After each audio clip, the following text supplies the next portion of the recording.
आपला महत्त्वाचा घटक आहे वाक्यांचे प्रकार.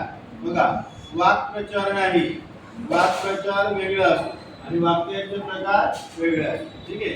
मुळात वाक्य म्हणजे काय, तर अर्थपूर्ण शब्दांच्या समूहाला वाक्य म्हणतात. बघा, तुला माझ्या पाठीमागे अर्थपूर्ण शब्दांच्या समूहाला वाक्य म्हणतात. बरोबर. मग सर्व वाक्य सारखेच आहेत का? नाही. वाक्यांमध्ये बदल आहे ना. म्हणून वाक्यामध्ये जो बदल आहे त्यानुसार वाक्याचे प्रकार पडलेले आहेत. वाक्यांचे अर्थ बदलतात म्हणून वाक्यांचे अर्थानुसार प्रकार असतात. वाक्यांची रचना बदलते म्हणून वाक्यांच्या रचनेनुसार सुद्धा प्रकार असतात. पण आपल्याला या वर्गामध्ये वाक्यांचे अर्थानुसार प्रकार बघायचे. बरोबर. त्याचा पहिला प्रकार आहे विधानार्थी. कोणता प्रकार आहे? विधानार्थी. बरोबर.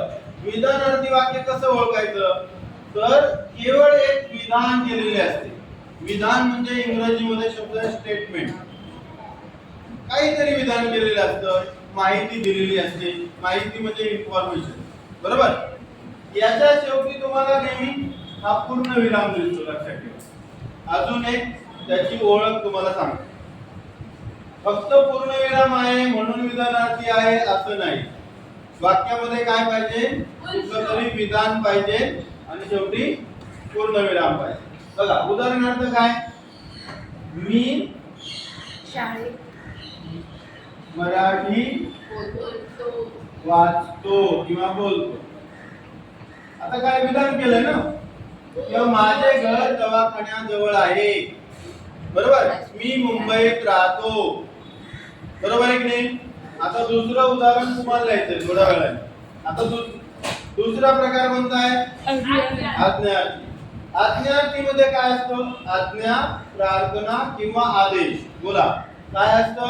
आज्ञा, प्रार्थना किंवा आदेश. आदेश असतो. ऑर्डर, रिक्वेस्ट, कमांड, प्रेयर पण असू शकते, प्रार्थना पण असू शकते. बरोबर.